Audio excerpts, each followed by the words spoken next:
Hola,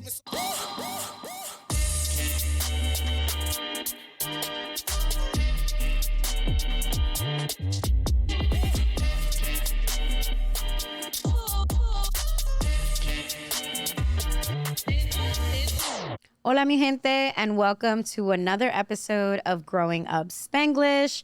I'm your girl, Roxy, but we're going by Rosaline this season. Embrace it with me, all of my Puerto Rican-ness. We're coming to you live from Co.Lab Studios in the heart of Miami. Shout out to the studio. Shout out to Angel for holding us down in this dope space.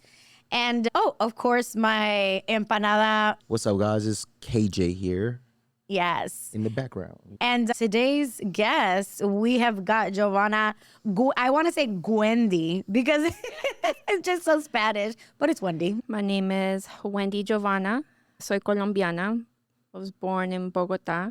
Where was I raised? Yeah. Oh, Broward County. Okay. A little bit in Sunrise, a little bit in Pines, and a lot of it in Springs. Gotcha. So you were born in Colombia? Yeah, I was born in Bogota. That's the capital over there. Yeah, I came here when I was 6, and that's when we came illegally here. Tell me about this journey. It's funny because I went to Colombia this past January, and one of the questions that I would ask myself, I wonder why my parents left Colombia, because the rest of my family is doing really well. So it's like, why did they leave? Mm-hmm. But I think people get confused of what the American dream is. And I think my parents fell for it. Oh, okay. They left. And there's been a lot of, I would say, evolution within us. But them coming here definitely separated the family a lot. They ended up getting a divorce when I got into, I think it was 4th grade. Mm-hmm. So you think the move here put a strife on their marriage? Because they were working like 2-3 jobs. Oh, okay. Majority of my childhood here, I remember it being home alone. Whether it was with my brother, and then my brother, when he got to a certain age, because he's 3 years older than me, he started working under my dad's name because they have the same name. So he was able to go under the table, basically. But since I was the youngest and I'm the girl, you didn't have the same. Thank God I didn't have to do that. A little hard knock life. Yeah. But I did grow up mostly alone. Yeah. So I think it's like good and bad. It's pros and cons. So do you remember coming, the journey here to get here? I don't remember the day. Okay. I was like 6. Yeah. I just know that when we came here, we stayed at my aunt's for the first month. And after that, my parents got an apartment. And looking back at it, I wonder how. Because if in my corporate job right now, I make more than what they would make in 2-3 jobs together, how the fuck? You're like, the math ain't mathing. Yeah, because how? With 2 kids also, how? Yeah. It blows my mind. But I feel like that's also why I'm very big on not leaving the nest like that. Because one, culture-wise, since I'm a girl, I don't have to. Yeah. Even though tradition has been broken with the divorce, I still like to take that part because I'd rather contribute back into the household that both my parents worked for. 2-3 jobs. Didn't see they weren't able to reap what they were sowing, essentially. They didn't get it to enjoy. So you still live in the house your parents... That townhouse, yes, we still have. And my mom lives comfortably in Boca right now. Okay. Which I love. But yeah, I just feel like it's not in my path right now to just leave home. Yeah.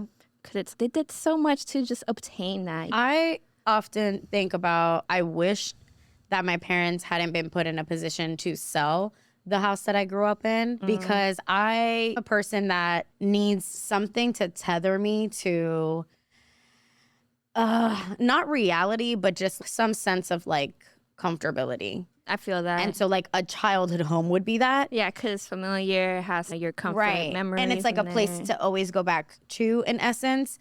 And unfortunately, my sisters and I had already moved out of the house. My parents, my dad had already been retired. And I think they sold the house. I want to say it's got to be a good, maybe years or so that they sold it, maybe a little bit more than that. And unfortunately, my dad got robbed at gunpoint in the backyard. And at that point, living in that house for 30 plus years, putting your blood, sweat, and tears into that house. At that point, you're like, fuck this. I'm getting robbed in my backyard while I'm washing my car, bro. I'm good. Damn. Yeah. That happened to a viejito in Medellin. It was one of my godparents have a place over there. Mm-hmm. He has this house and it's a beautiful square outside house. Mm-hmm. He got robbed and now he's selling the house. But he's alone there and everything. Pobrecito. Like, Yeah, so it was like my parents, we had already moved out, but I was always so saddened. It was too big. Yeah. But I think about it sometimes and I'm like, man, I wish I had been in the position to help them have helped them and maybe been like, you know what, like, let's not sell it. Like, maybe it could have been, Airbnb wasn't then what it is now, you know, could have been something. But even still, very recently, one of our family friends passed by the house and took a picture and sent it to my parents. And my parents were like, oh, do you recognize this? And I'm like, what? I don't know. Whose house is that?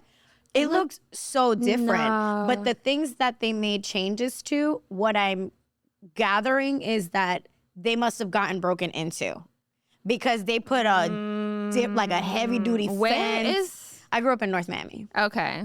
Yeah. So I'm like, damn, hit twice. Right. Actually, we got robbed when I was younger in that house too. So it's a corner house. It's a big house. So it was an easy kind of thing. But looking at what they've done to the house, the assumption is they must have gotten robbed again because it's a heavy duty fence. He has 2 fences. It looks very. Like, oh no, he was like, nah, y'all not coming around me, okay? But yes, all that to say that I understand your desire to not want to leave the childhood home, and also you probably saw your parents work so hard for this house, and you're like, at least if we leave, because it's not a sentimental thing either. I'm not leaving my dad alone, for example, because he's the one that really is taking the mortgage is still under his name and shit. But we all contribute to it.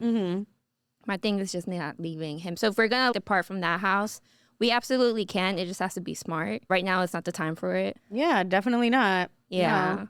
But I feel like all my life is just not based, but kind of giving back to my parents for all the sacrifices that they had to make. Yeah. For me to not even have the privilege and the option to be like, I'm not even going to college. Right. Because I went twice. I did go twice. But the first time around, I was dealing with some immigration shit with my residency. Okay. So I had to drop out.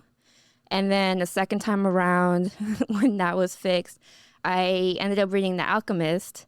And have you read The Alchemist? So the omens, my omens were not there. So it was like, my omens were actually in the art community. I see. And since I feel like college is great when you have a set goal.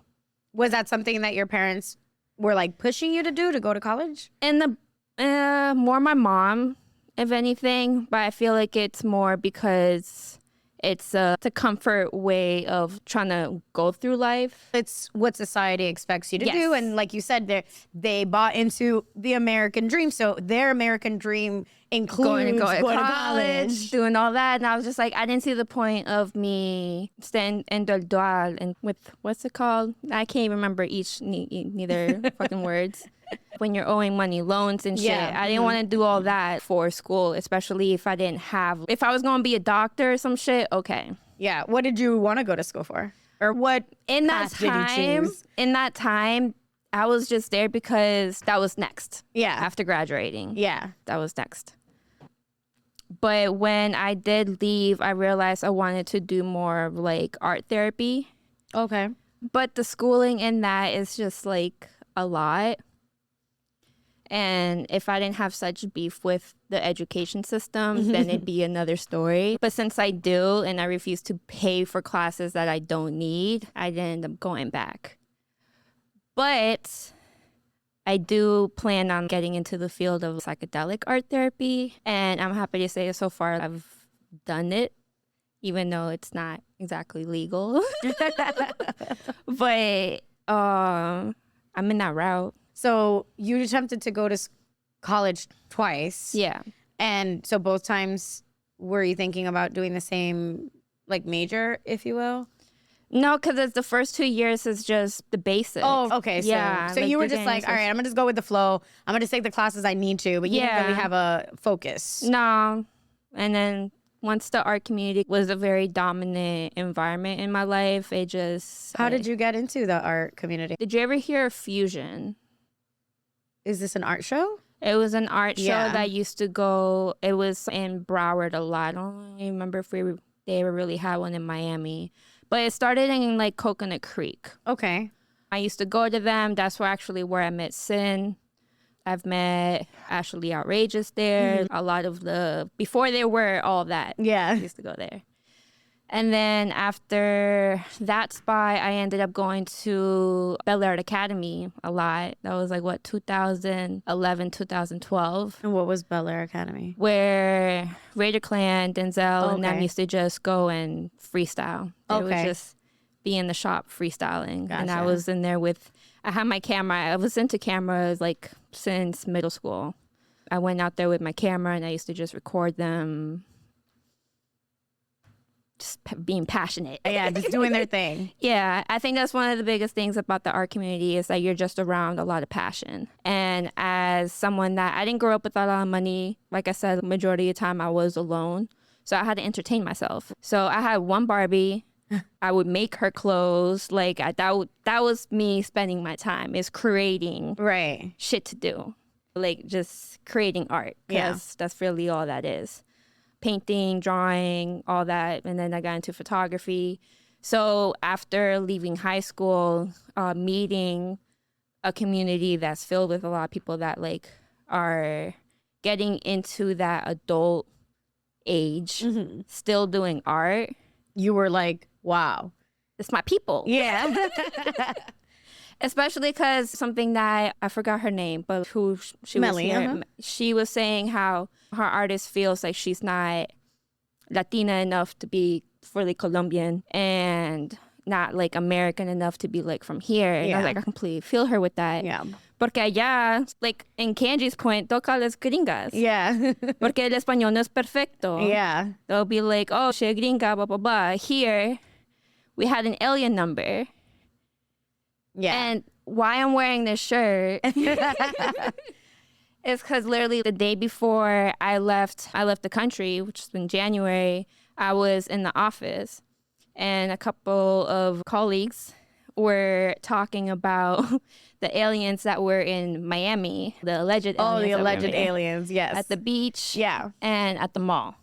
I didn't follow the story too much. I just you know. Do you hear about it? You heard about it? I got you. KJ. I got you. So essentially, it was at Bayside. The speculation was because of the amount of police presence at Bayside that night, they had to speculate that it could have been something more than what the police said, what did the police say? The police said essentially it was fight. It was like teenage fighting. Okay. At Bayside, but because there was so much police presence, I've never seen cops descend down on Bayside that way before. That's and other people were saying that you can see these tall, shadowy figures moving through the space. Stop. And like they were gray and like they were super tall. And like people are like, there's video of them from like the Miami condos that are above Bayside that you can see. Okay. And like you can see something moving, but I don't know if it's actually. But you can't tell. Yeah, it's hard to tell. So like people said it was aliens, and hey, I believe they exist. Right. So hey. Okay, so thank you for the backstory. Oh, we're completely not alone. It's hard, but it'd be like stupid for humans to really believe that we're alone. Like this entire galaxy, this entire thing. Impossible. The God that created it all only created us. No, like, they just get arrogance. stupider. Yeah. Because, so this is the topic in the conference room, You're right? at work. There's not a lot of people. We're literally wrapping up to leave. And one of them goes, what aliens are you talking about? The Cubans? The way my blood boiled. Oh, I can only imagine. This is my third week in. So I'm like, in that moment, I'm like, I respect my boss. He's not gonna want me to make everything uncomfortable right now for any team member. So Wendy Giovanna, tranquilita, just pack your shit up. and go home. So I did. But it bothered me the rest of the month that I didn't say shit. So I had to get it out somehow. So you made this shirt. I made the shirt. And did you wear it to work? Oh, not yet. I literally just got it, like, it arrived on Thursday. Oh, okay. So, no, I can wear it, though. Perfect. I can wear it, yes. And you'll report back the reaction. Yes. Wait, so tell me more about this, because I'm not too familiar with the process of being an alien and getting residency and all of that stuff. So what was that process like? Okay. So living life here illegally, right? My parents get divorced in middle school. I want to say like senior year is when my mom ended up remarrying. Mm-hmm. When she remarried, since the new husband had citizenship, she was able to still claim me because I was still like, I think I was borderline 18. I don't remember if the age is like 25 or 18, but I was underneath it that she was still able to claim me. Okay. So from there, we go into residency. At least like in the maybe we'll accept you as a residency. That's when we get given like an alien number. That's literally what it's called. I didn't know an alien that. Number. Okay. You should have put your alien number on that shirt. I didn't think about so that that your coworker, so that she should ask you. And you'd be like, I'm an alien. That's actually not a bad idea. Have it right here. You could paint it because you're an artist. I think it's the equivalent of the social, though. Careful. But it's not. Okay. I'm not a resident anymore. I got Gotcha. my citizenship 2 years ago. Fire. Okay. Fire. Yeah. Perfect. Then it works out. But yeah, I'm completely legal now. Like, Hey. completely legal. Thank God.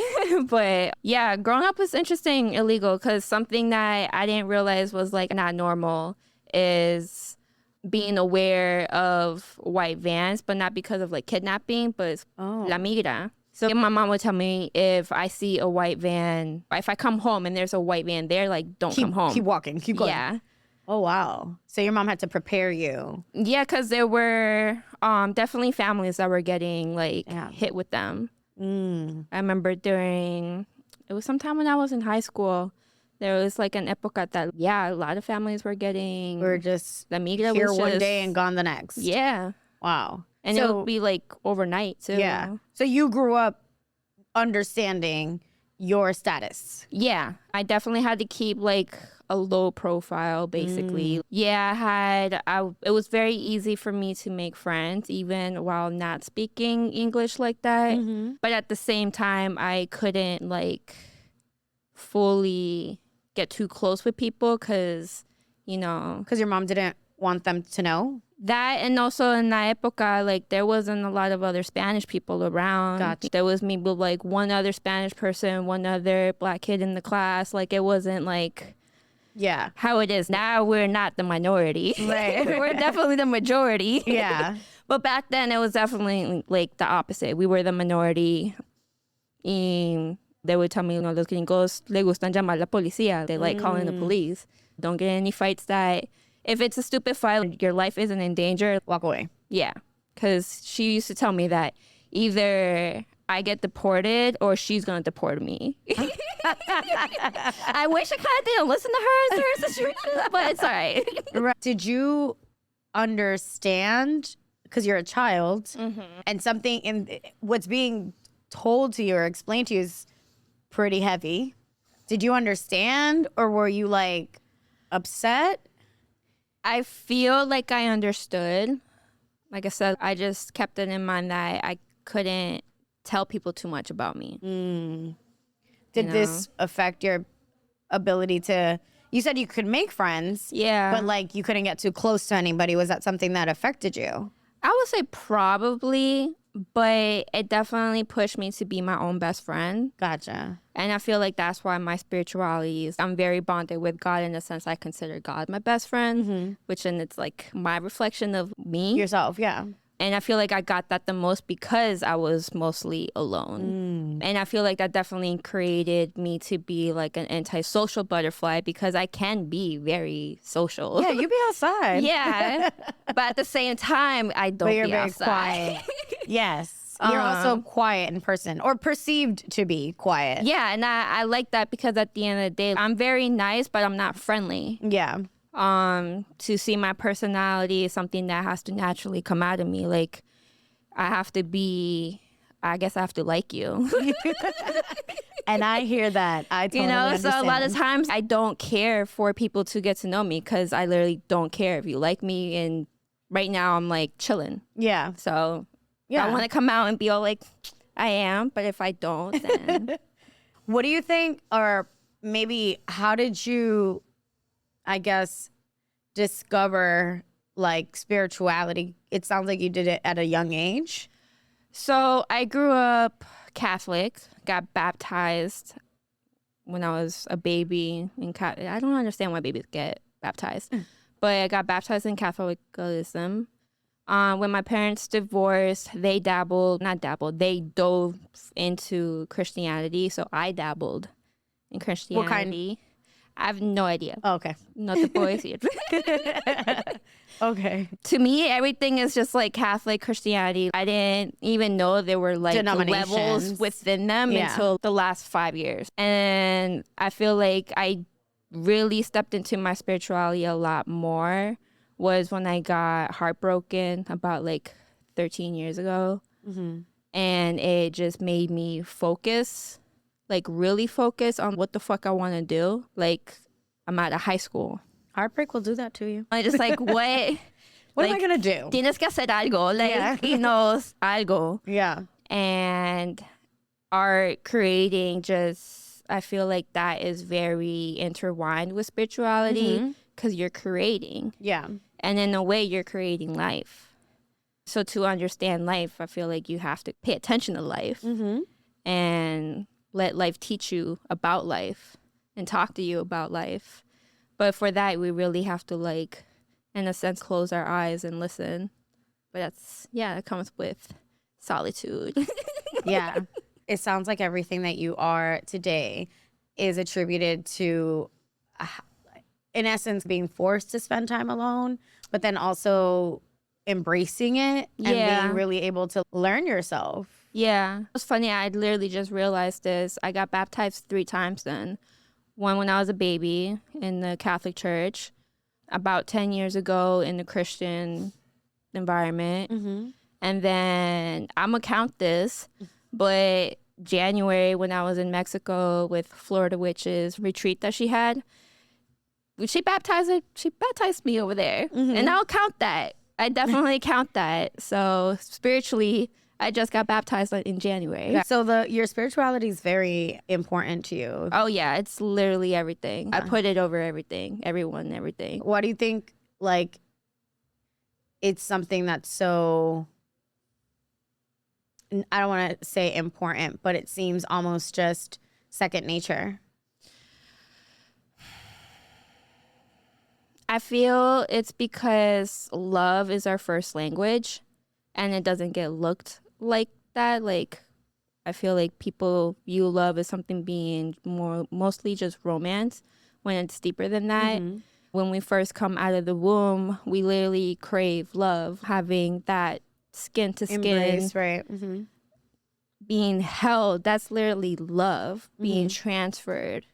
That's, to me, love is God, because just the feeling of it, how powerful it is, how much it can move you to do better, how much it can spread and help others do better. It just goes back to God. Mm-hmm. So when you take away the sexualization of it, it's just pure, that connection of bonding. It's like you can't even put it into words. Is your family spiritual? No, they're more religious. Okay.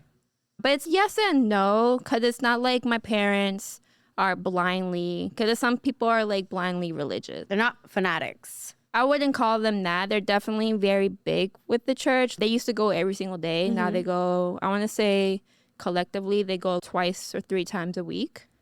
It's so funny because they're still divorced, but they go to the same church. They go to church together?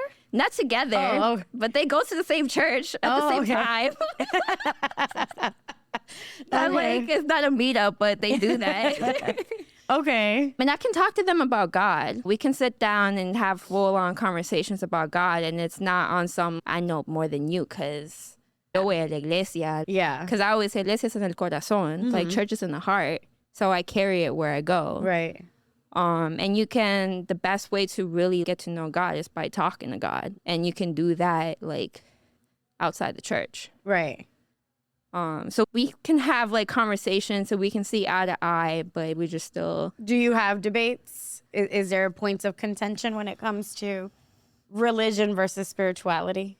Maybe when it dabbles into what witchcraft is considered. Because then I just feel like they can be, not they as like my parents, but a lot of religious folks don't even see their own witchcraft within the religion. Because, for example, whatever you want to call witchcraft, a lot of witchcraft is shit that since you are afraid of it, you don't know it, there's no explanation behind it. You're like, oh. I'd actually like you to define your definition of witchcraft. My definition of witchcraft? Yeah. To me, it's working with life and energy. You're literally, people will be like, how did you know that I was thinking about this? It literally pops into my mind because I'm so sensitive to energy. It's shit like that. It's not me being like, oh, it's just, it comes since I practice that muscle a lot more. It's a lot more stronger is it than like people's. Intuitive? Yeah. Okay. Yeah, intuition being strong as fuck, like just having that supernatural knowing of certain shit. Yeah. When you get the chance to read The Seed of the Soul, because he essentially, like the writer of the book essentially talks about how, because he's talking about intuition to some degree in the book, but also explaining that men have intuition, women have intuition.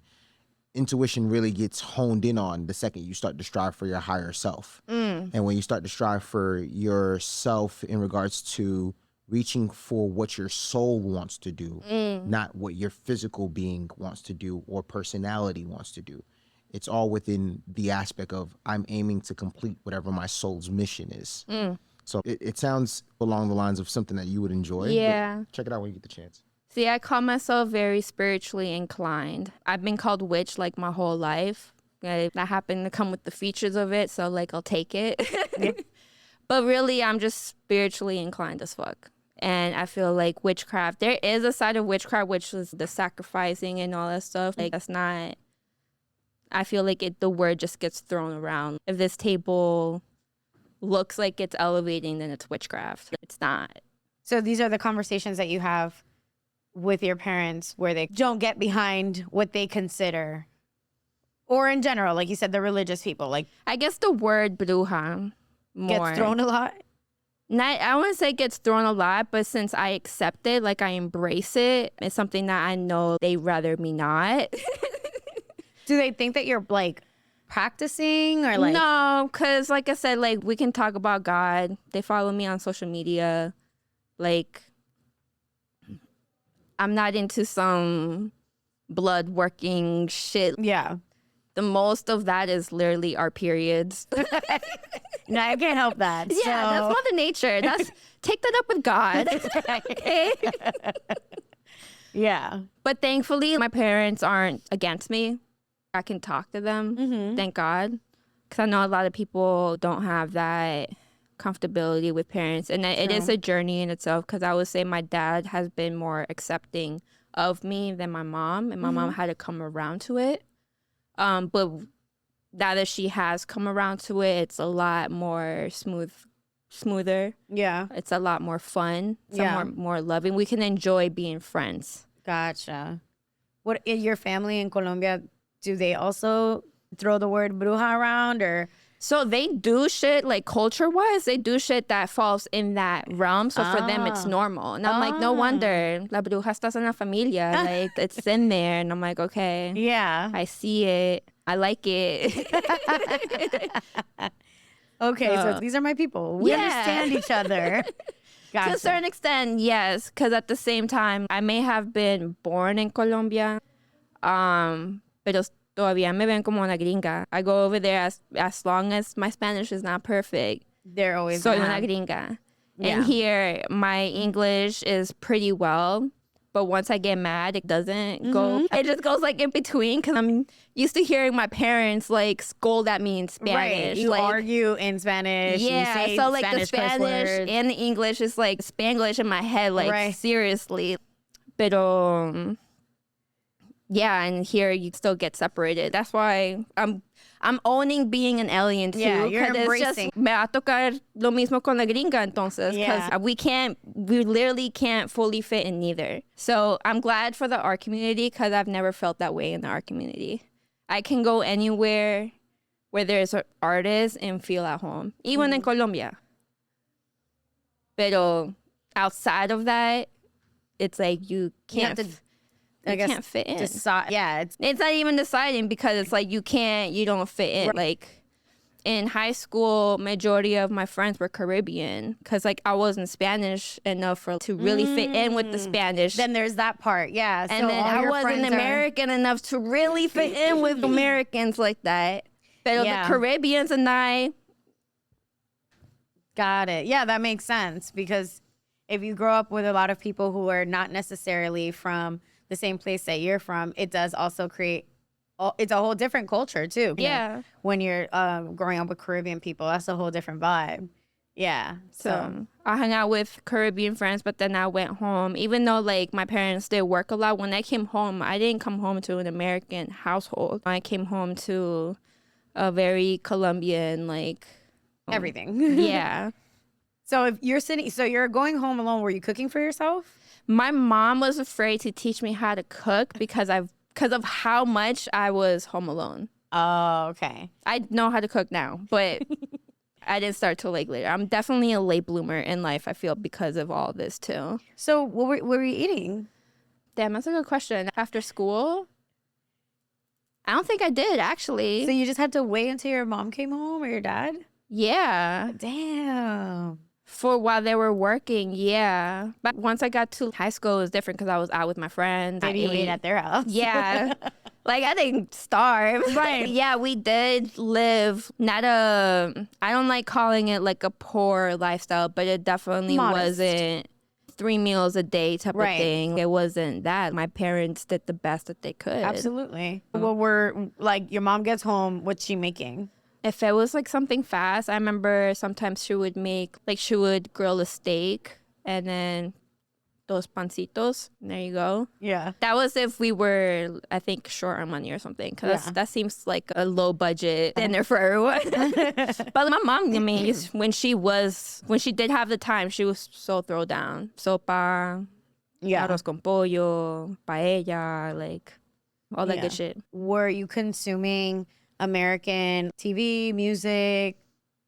Because you have all this time to explore and essentially. And they used to actually play music videos on MTV back then. Yes, back in the day. Eminem taught me how to curse. Eminem absolutely taught me how to curse. I love that. My brother listened to a lot of Eminem, Limp Bizkit, watched a lot of wrestling. I was very much into that. Gotcha. So Eminem raised you. Yeah, he definitely taught me how to curse. I probably would be saying fuck if it wasn't for him. Nah, shout out to Eminem though. So you're growing up on Eminem, Limp Bizkit, and these are all because of your brother's influence. Yeah. Wrestling. And Christina Aguilera, definitely. Okay, we got her in there somewhere. Oh yeah, I love that she was always very proud of being sexy, and like she owned it in a way that she wasn't selling it, even though it was like out there, marketed that way. Right. But like when you really listen to her lyrics, it was very like respect yourself, like don't let just anyone touch you, like type of shit.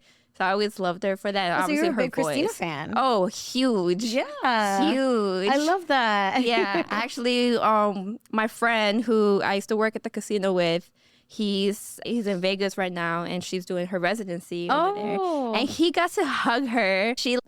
She acknowledged him while she was like performing and stuff and touched him. And I'm like, well, now you have to go. I'm like, you have to go to the Have you ever been to her concert? No. You have to go to the residency. No, the residency is almost over, or I would. But I think this is the last week for it, if I'm not mistaken. Oh, wow. I'm praying and I'm putting the energy on it for her to go on tour, because it's been a long time since she's been on tour. And I think it's the perfect timing for her to go on tour. So her and Shakira, separately, I want them to go on tour so I can see them. I've never even seen Shakira either. Shakira just is putting out an album, right? I think so, Yeah. but she hasn't gone on tour in a minute either. But maybe this album will get her back out That's there. what I'm saying. Now is the time. Yeah. But I've been putting energy on Shakira for a little minute, right?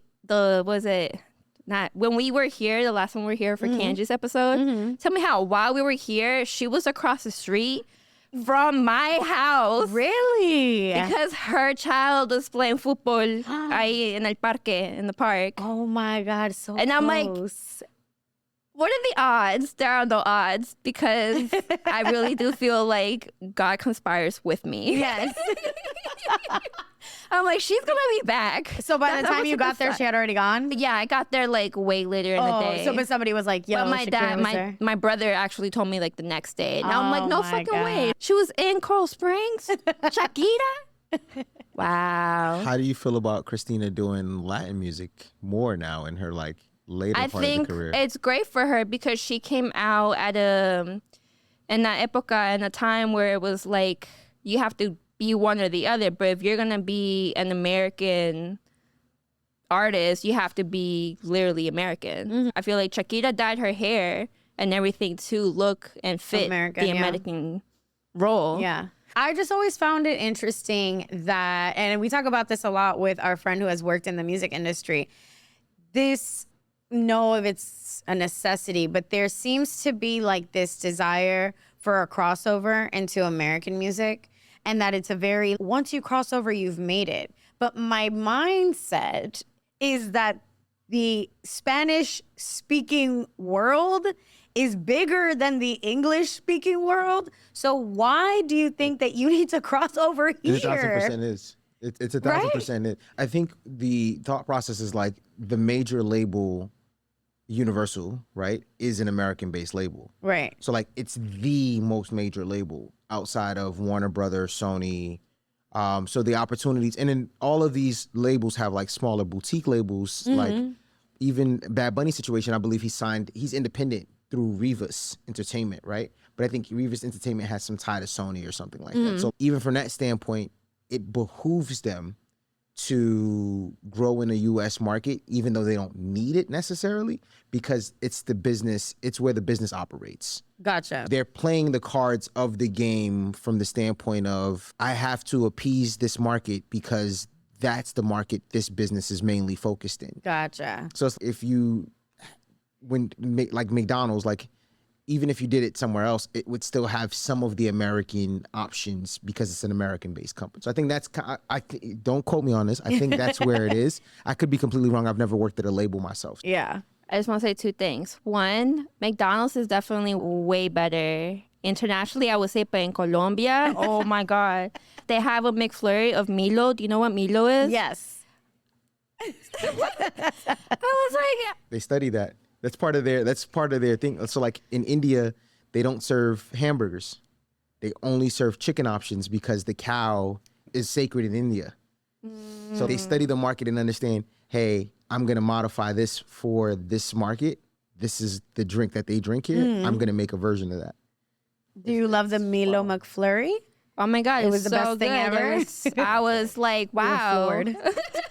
Because typically I don't even have McDonald's out here. Right. But I went out with my cousin and her friends and we ended up at a McDonald's and I tried it and I was just like, holy shit, this is so cool. It's Milo. Yeah.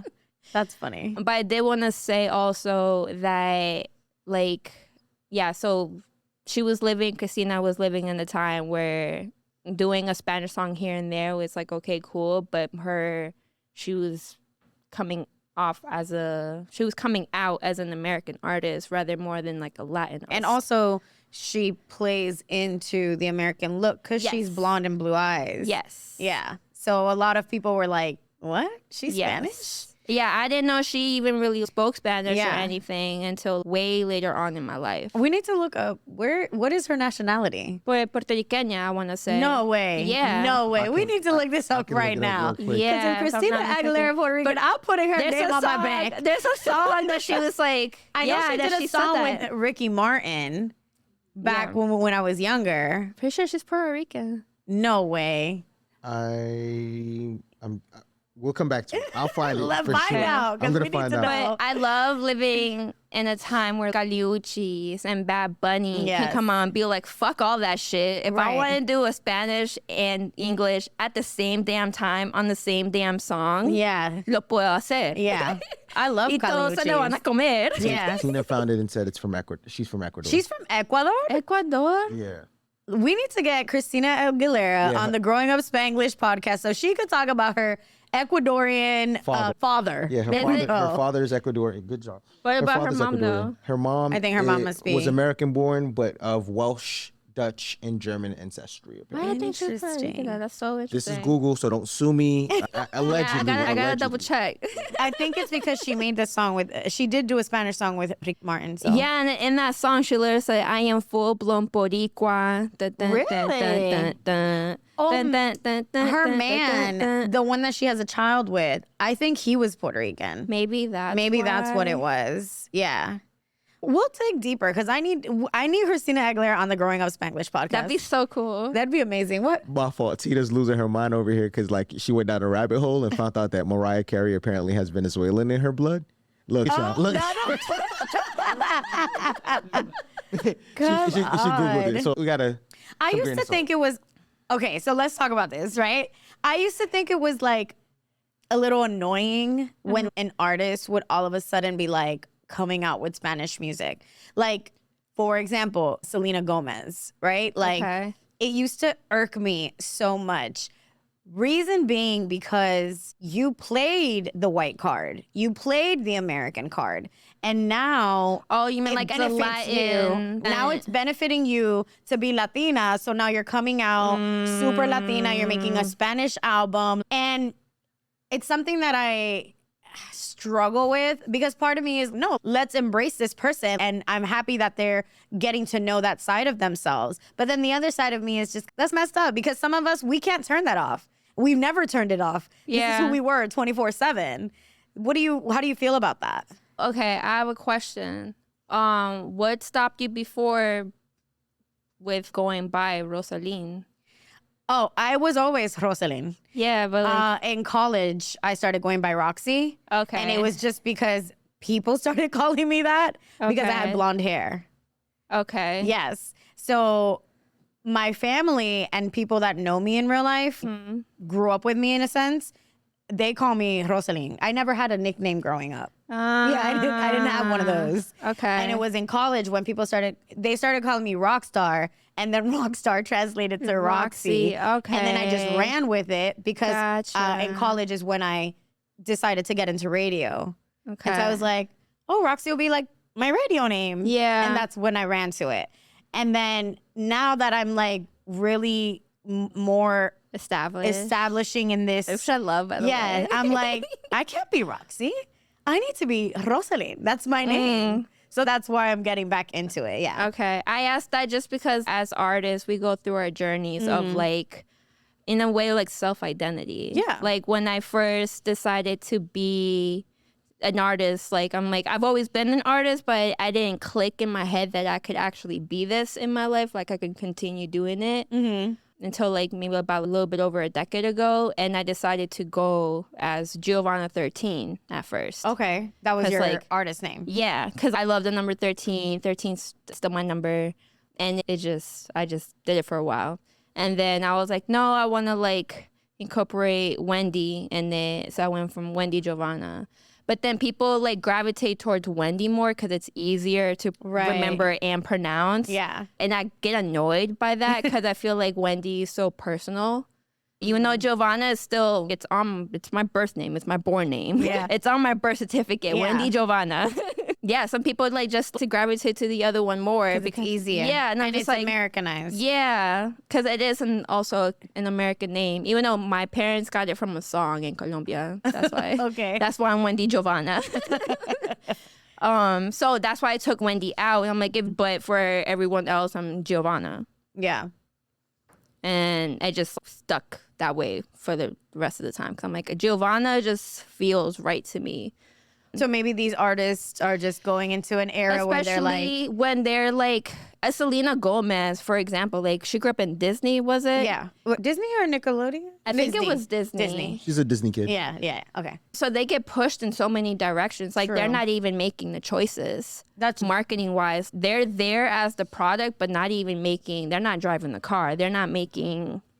So who knows? She could have been pushed more into being more American because of being a Disney child. Because Christina Aguilera was also a Disney child. kid. Yeah. I can definitely see that being the same for Christina Aguilera, considering like when you look at Ricky Martin, technically, bro, we can tell you're Latin, but like his first song, Living La Vida Loca, that's the only part that is technically Spanish is that little piece. The rest of it is sung in English. Yeah. And But that was his crossover song. Yeah, because he was. So he was music. a bona fide Latin. He was the Justin Timberlake of the Latin world. of That's cool. his time. Yeah, he came from a boy band called Menudos. Yeah. Oh, girl, no way.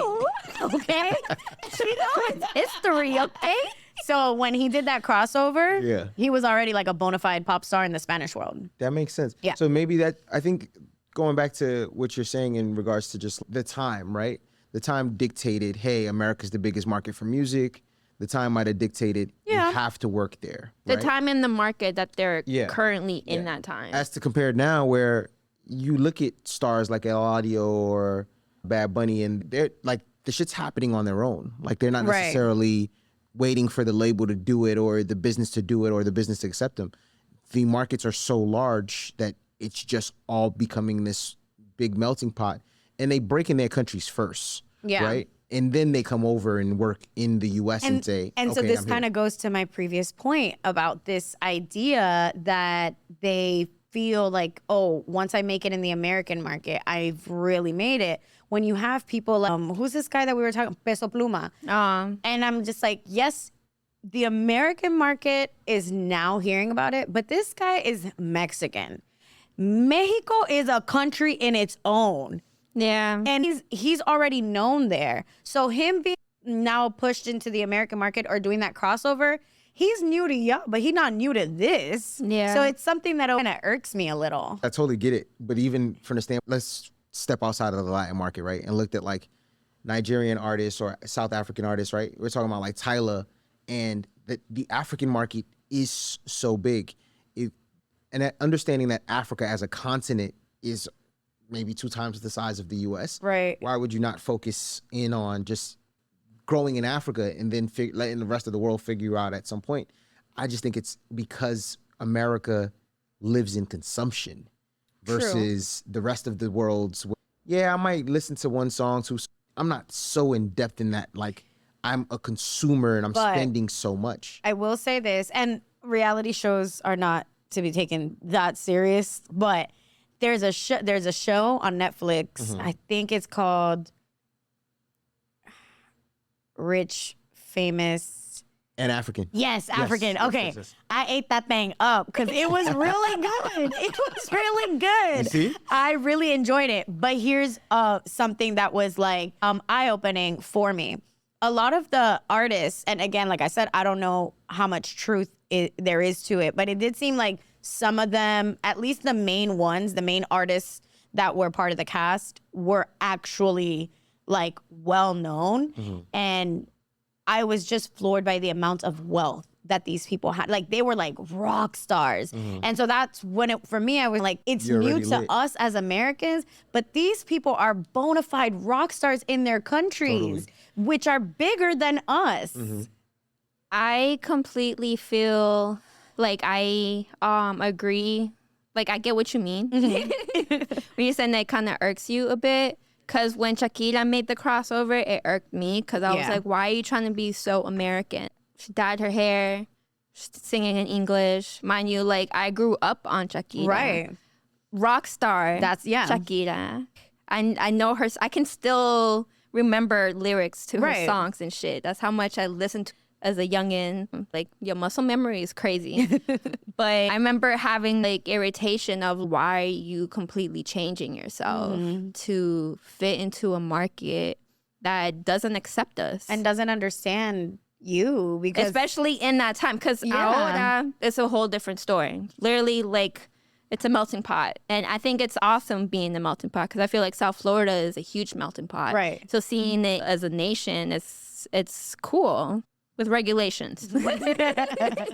It's cool. But yeah, when she made that little crossover, it kind of irritated me a bit because I was just like, you're just changing too much about yourself that I really loved.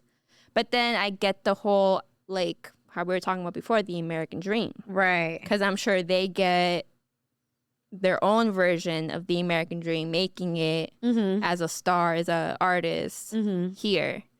Can you go a little deeper into what you were saying is, what do you think your parents' American dream was? And then what you were saying was like that's not reality. I guess like just thinking, I don't know what they thought, honestly. I don't know if they thought it was going to be like an easy journey to just completely transition us here with them not knowing the language.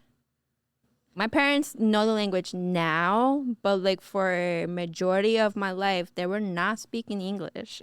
And I'm sure that this hindered the type of jobs that they were able to get.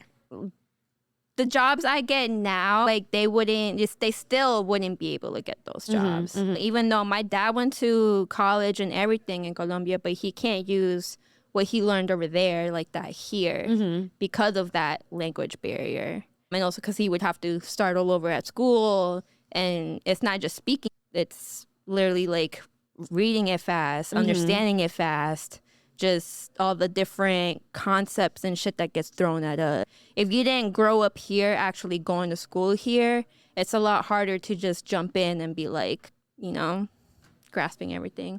I also think that like America's marketing has changed, right? So like where you're talking about the 80s, you're talking about the late 70s, 60s, it's positioned as the land of opportunity, right? Yeah. And like there's no better place to be. There, like all of that is considerable in the decisions that like if I'm mid 70s, 80s, and I'm not making an assumption on what Colombia might have been like then, like based on the stories that were told in America as a drug era. I'm glad you brought that up because in that time that we came over here, Pablo Escobar was doing bombs like down the street from us type of shit. Like he was out there doing his thing. Gotcha. Okay.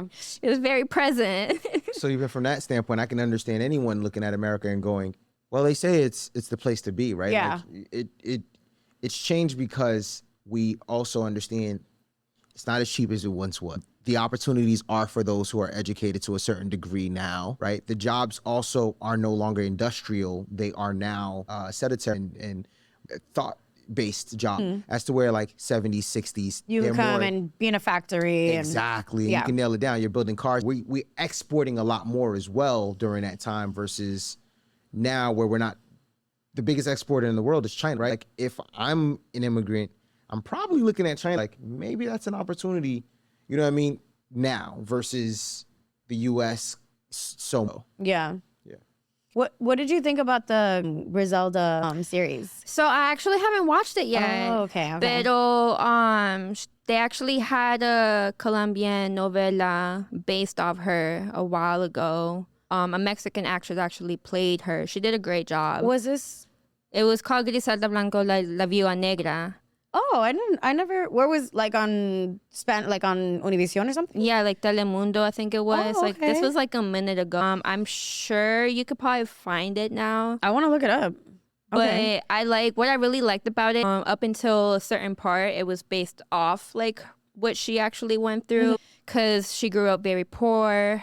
She was sexually assaulted by her mom's like partner. And from there, that's when like left her home and she ended up finding friends in the street.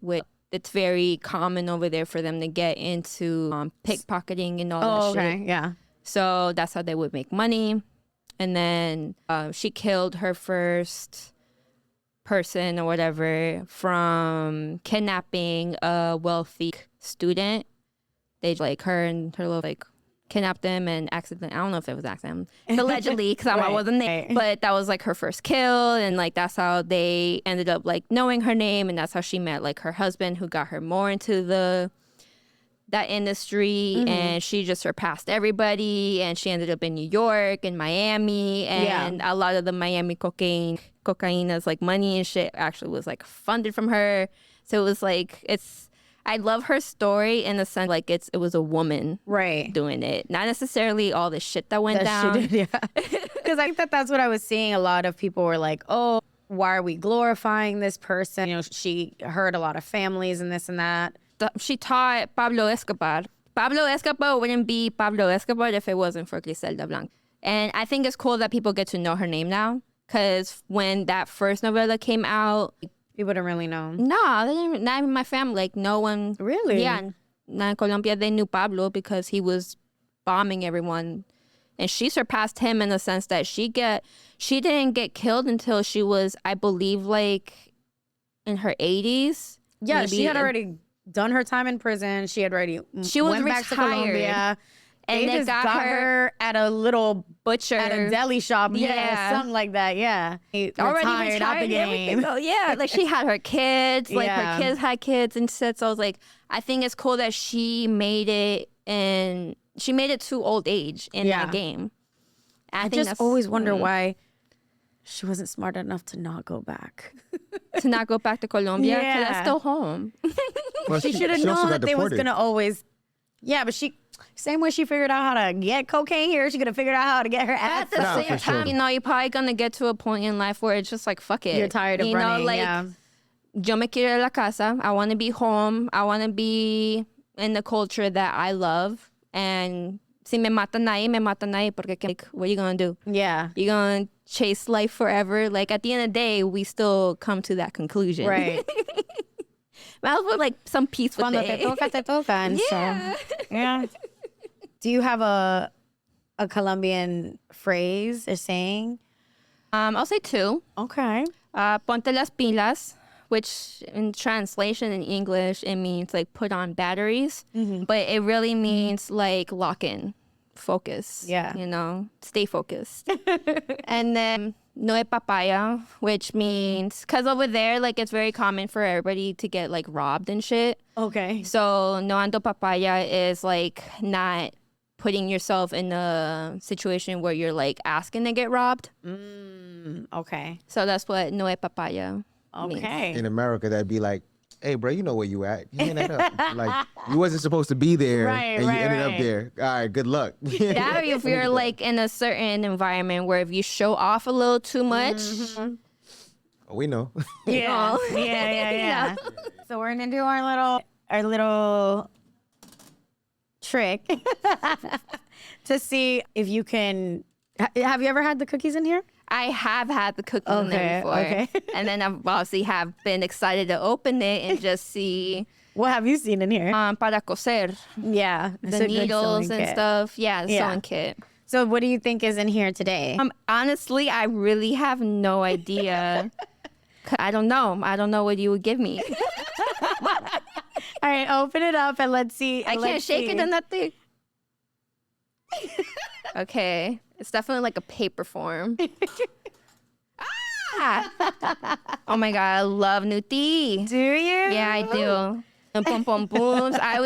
Fun fact. So in high school, by the time I got to senior year, I was like in student government. I was a senior class officer. I was in yearbook.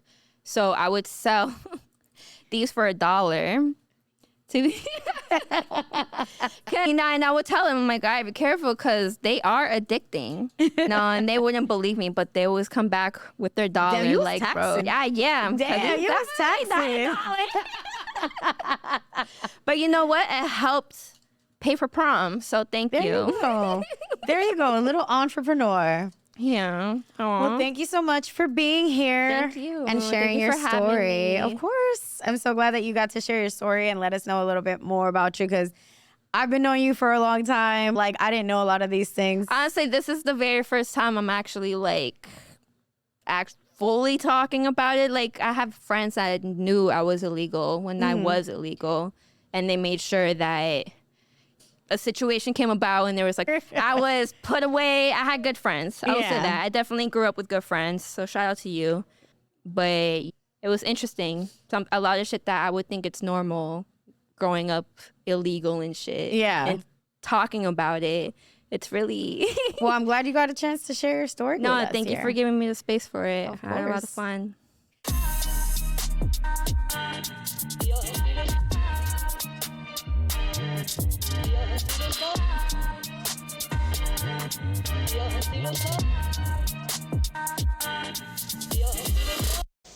Yo soy boricua.